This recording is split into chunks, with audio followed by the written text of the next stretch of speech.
Miss হবে না আপনার পছন্দের টিভি শো। দেখুন জি5 অ্যাপে একদম ফ্রি। আপনি এখন বুঝতে পারছেন তো আপনার ছেলেকে কেন সেই প্রশ্নগুলো করা প্রয়োজন ছিল? কারণ ও নিজেই জানে না ও কি বলছে, ও কি করছে। ও পুরো কনফিউজড। ও জানে না ও যে কথাগুলো আমাকে বলছে, যে কারণে চিৎকার করছে, আমাকে অপমান করছে, তার আদৌ কোনো বেস আছে কিনা। এক ঘর ভর্তি লোকের সামনে তার বউকে তার অপমান করতে একটু বাধে না।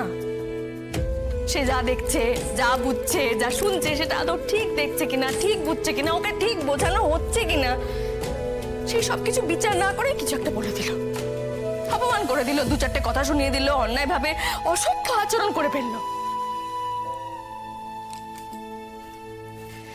আসলে আপনি আপনার ছেলেকে প্রপারলি মানুষই করতে পারেননি। রাই, বাড়াবাড়ি করে ফেলছো কিন্তু তুমি। এবার থামো।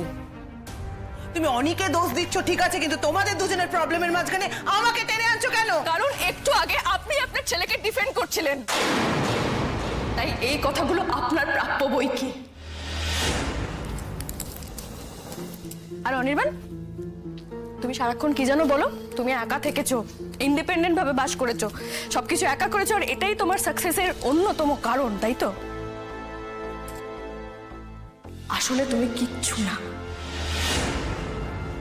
যে যা বলে তুমি সেটাই করো, সেটাই তোমার অভ্যেস। তোমার নিজের বিবেচনা বোধ বলে কিচ্ছু নেই।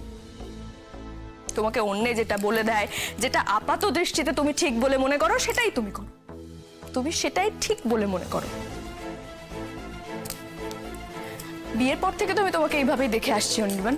রাই, এবার কিন্তু তুমি বাজে বকছো। তোমার এটা বাজে বকা বলে মনে হলেও আমার কিছু করার নেই, কারণ আমি যেটা ঠিক বলে মনে করেছি, আমার যেটা মনে হয়েছে আমি তোমাকে সেটাই বলেছি। আর সেটা যে শুধুমাত্র এই ইনসিডেন্টের জন্য নয়, তুমি নিশ্চয়ই সেটা খুব ভালো করে বুঝতে পেরেছো। কেন বলো তো অনির্বাণ?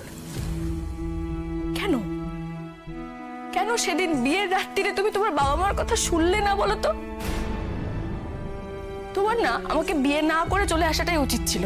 রাই, থামো তুমি এবার প্লিজ। সেদিন যদি বাবা মার কথা তুমি শুনে নিতে, তাহলে না তোমাকে জীবনে এত যন্ত্রণা পোহাতে হতো, না আমাকে।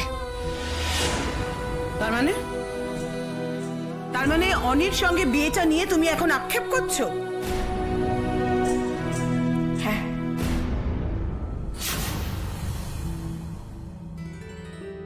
ভয়ানক ভাবে। ইন দ্যাট কেস আমার মনে হয় অনি, তোমার আর রাইয়ের একসঙ্গে বসে বিষয়টা নিয়ে ভাবা উচিত। মাম্মা, কি হয়েছে? আমার খুব ভয় করছে।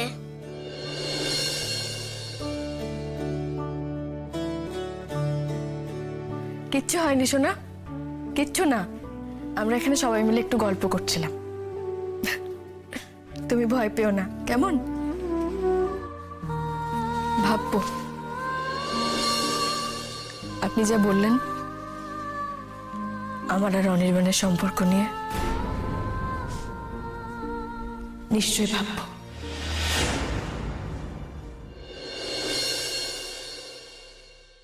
জি5 ডাউনলোড করুন আর সব এপিসোড দেখুন একদম ফ্রি।